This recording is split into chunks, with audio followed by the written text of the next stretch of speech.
Hello friends, welcome back to my channel. कैसे हैं आप सब फ्रेंड्स? जैसा कि आप लोगों के साथ मैंने अपने फर्स्ट व्लॉग में शेयर किया था कि मैंने अपनी तैयारी स्टार्ट कर दी है और मैंने फॉर्म भी फिलअप कर दिया है। तो आज मेरी तैयारी का फर्स्ट डे है और मैंने मैथ्स और रीजनिंग से स्टार्ट किया है। मैथ्स में मैं सबसे पहले नंबर सिस्टम से स्टार्ट कर रही हूँ, क्योंकि फ्रेंड्स मुझे मैथ समझ तो आती है, लेकिन जब मैं क्वेश्चन करती हूँ तो मुझे सॉल्यूशन देखना पड़ता है और उसके बाद ही मैं सॉल्व कर पाती हूँ। इसलिए मुझे मैथ में ज़्यादा मेहनत करने की ज़रूरत है, क्योंकि मैथ के क्वेश्चन समझ आ जाते हैं लेकिन मुझसे सॉल्व तभी हो पाते हैं जब मैं उसका सॉल्यूशन देखती हूँ।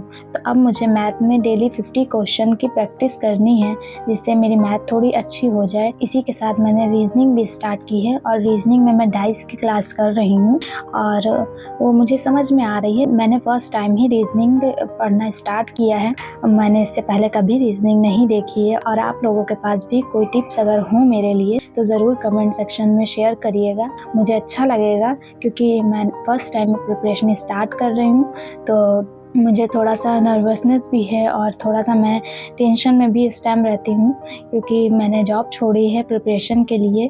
तो मुझे लगता है मुझसे हो पाएगा कि नहीं हो पाएगा, लेकिन अब तो पढ़ाई करनी है, क्योंकि मैंने डिसीज़न ले लिया है कि मुझे यही करना है, तो ये करना पड़ेगा मुझे।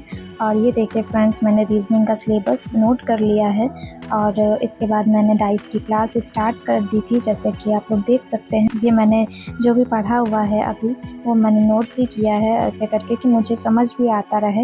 और मैंने अपने हिसाब से नोट्स बना लिए हैं इसके, ताकि मैं भूलूँ ना। डेली मैं अब आपके साथ शेयर करूँगी कि मैंने कौन सी क्लास की है, मैंने क्या पढ़ा है।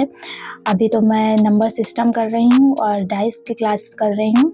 जितनी भी क्लासेस हैं उस हिसाब से मैं फिर अपनी टू डू लिस्ट बनाऊँगी, टाइम टेबल बनाऊँगी।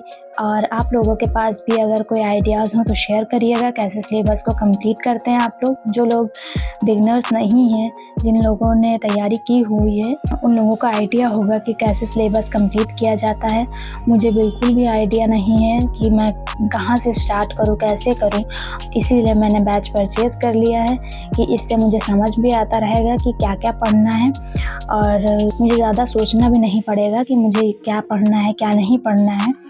और फ्रेंड्स, फिर मेरी सिस्टर का कॉल आ गया और उसने बोला कि कुछ तुम्हारे लिए शॉप से लाना है। स्टेशनरी गई हुई थी वो, तो मैंने बोला हाँ, मेरे लिए पेन ले लेना और रफ ले लेना, क्योंकि फ्रेंड्स जब मैं मैथ लगाती हूँ तो रफ पर ही पहले लगाती हूँ। सभी लोग ऐसे ही करते हैं और फिर उसको फेयर करते हैं, क्योंकि अगर मैं रफ में लगा करके ऐसे छोड़ दूँगी तो मुझे कुछ भी समझ नहीं आएगा। कुछ दिन बाद वही टॉपिक अगर मैं देखूँगी, इसलिए मैं उसको फेयर ज़रूर करती हूँ जो मैं पढ़ती हूँ। और फिर हमने चाय बनाई, जैसे कि आप देख सकते हैं। मेरी सिस्टर जॉब से आई थी तो उसे भी शाम में थोड़ा सा कुछ ना कुछ चाहिए होता है खाने के लिए। फिर मैंने चाय और पापड़ दिया उसे। और ये देखिए फ्रेंड, मैथ का सिलेबस है वो भी नोट कर लिया है, जितने टॉपिक्स एग्जाम में आने वाले हैं।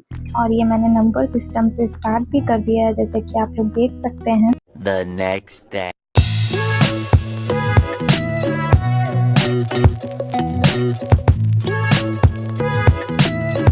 देख सकते हैं, मैं ये अपनी टू डू लिस्ट बना रही हूँ कि मुझे ऐसे समझ नहीं आता मैं पूरा दिन क्या करूँ, क्या पहले पढूं क्या बाद में पढूं। अभी मैंने प्रिपरेशन स्टार्ट ही की है, आप लोगों के साथ मैंने शेयर भी किया है अपने फर्स्ट ब्लॉग में। तो ये मैंने बना ली है अपनी टू डू लिस्ट, मुझे ये कंप्लीट करना है और देखते हैं कितना मैं करती हूँ। और मैंने ये स्टार्ट कर दिया है रीजनिंग से। रीजनिंग का ये क्वेश्चन मैं सॉल्व कर रही थी, आप लोग भी देखिए। अगर आप लोगों ने डाइस वाला टॉपिक पढ़ा है तो आपको समझ में आएगा, क्योंकि मुझे ये अच्छे से समझ में आ गया था, इतना कुछ टफ नहीं लगा मुझे। और मैं तो फर्स्ट टाइम रीजनिंग कर रही हूँ। जो लोग काफ़ी टाइम से प्रिपरेशन कर रहे हैं उन्हें तो अच्छे से आता ही होगा, क्योंकि इतना कुछ टफ नहीं है इसमें, आप कर लेंगे आराम से। तो मैं ये कर रही थी क्योंकि इसके क्वेश्चन मुझे समझ में आ गए थे। और ऐसा होता है ना कि जो चीज़ समझ में आ जाए उसे करने में बड़ा मज़ा आता है, तो वही मेरे साथ भी है। अब मुझे ये चीज़ समझ में आ गई है तो रीजनिंग मुझे अच्छी लगने लग गई है। लेकिन अभी पता है, मुझे पहला ही टॉपिक है जो मैंने स्टार्ट किया है, तो पहला टॉपिक मुझे समझ में आ गया। ऐसा नहीं है कि मुझे पूरा रीजनिंग मुझे समझ में आएगी,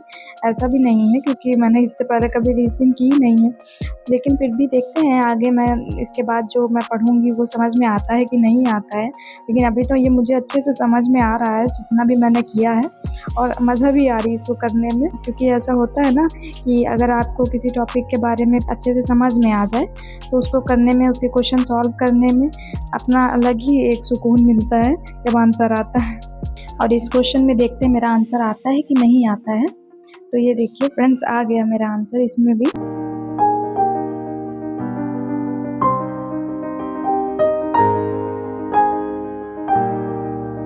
तो फ्रेंड्स, एक चीज़ और मैं आप लोगों के साथ शेयर करना चाहूँगी। जैसे अभी कुछ लोगों ने प्रिपरेशन स्टार्ट की होगी, जो बिगनर्स हैं, उनके लिए मैं बोल रही हूँ कि आप लोग इतना ज़्यादा मत परेशान होइए, क्योंकि मुझे भी बहुत ज़्यादा टेंशन होने लग गई थी अचानक से कि कैसे होगा, सिलेबस कैसे होगा, ये मुझे आएगा समझ नहीं आएगा। फिर मुझे समझ में आया कि ये सारी चीज़ें तो मैं पहली बार ही कर रही हूँ, तो अभी इसको समझने में मुझे टाइम लगेगा। इससे पहले मैंने ये सब कभी नहीं पढ़ा है कि ऐसे रीजनिंग में ये डाइस क्या है, और जैसे कि मैंने स्टैटिक जीके में जो चीज़ें पढ़ी थी, जैसे हम लोग नॉर्मल पढ़ते हैं वैसे ही पढ़ा था। इतना ज़्यादा डीप नॉलेज या इतनी ज़्यादा चीज़ें नहीं पढ़ी हुई हैं। अगर जिन लोगों ने अभी स्टार्ट किया है तो टाइम लगेगा थोड़ा सा समझने में। मेरी तरह नहीं आप लोग भी टेंशन ले लो कि हाँ अब मुझे आ क्यों नहीं रहा है, सबको आ रहा है समझ में, मुझे ही क्यों नहीं आ रहा है, और कब होगा सिलेबस, मैं क्यों नहीं कर पा रही हूँ, क्लासेस कितनी करनी है, ज़्यादा से ज़्यादा करनी है तभी कंप्लीट हो पाएगा। ऐसा नहीं है फ्रेंड्स, आप लोग भी अच्छे से पहले एक बार प्रिपरेशन करिए, अपने आप को 5-6 महीने दीजिए कि यहाँ चीज़ों को समझने के लिए कि कैसे क्या होता है। और मेरी तरह मत करिएगा फ्रेंड्स कि मैंने इतनी ज़्यादा टेंशन ले ली, मुझे रात में नींद भी नहीं आ रही थी, इतनी टेंशन हो रही थी फ्रेंड्स मुझे, क्योंकि पिछले 3-4 साल से मैंने जॉब की है, तो मैंने भी अपने आप को 1 साल दिया है, क्योंकि इससे ज़्यादा टाइम मैं नहीं दे सकती। सिर्फ मैं 1 साल अपने आप को दे रही हूँ, जिससे मुझे पता भी चल जाएगा कि मुझे चीज़ें समझ में आ रही हैं या मैं कर पाऊँगी नहीं कर पाऊँगी इस गवर्नमेंट जॉब की प्रिपरेशन। तो उसके बाद मैं छोड़ दूँगी फ्रेंड्स, क्योंकि मेरी आदत है जॉब करने की। मेरे अंदर इतना पेशेंस भी नहीं है फ्रेंड्स कि मैं 5-6 साल तक की प्रिपरेशन करती रहूँ इसकी, फिर मैं कुछ और देखूँगी। ये मेरा क्लियर है कि मैं 1 साल से ज़्यादा नहीं दूँगी, तो 1 साल में मुझे समझ में आ जाएगा कि मैं कर पाऊँगी कि नहीं कर पाऊँगी। उससे ज़्यादा अगर टाइम ले रही हूँ तो फिर ये चीज़ ठीक नहीं है कि आप अपने आप को नहीं समझ पा रहे हो कि आप कर पाओगे कि नहीं कर पाओगे। और हाँ, अगर फ्रेंड्स आप लोगों को मेरा वीडियो पसंद आया हो तो लाइक करिएगा, शेयर करिएगा और चैनल को सब्सक्राइब करिएगा। Thank you so much.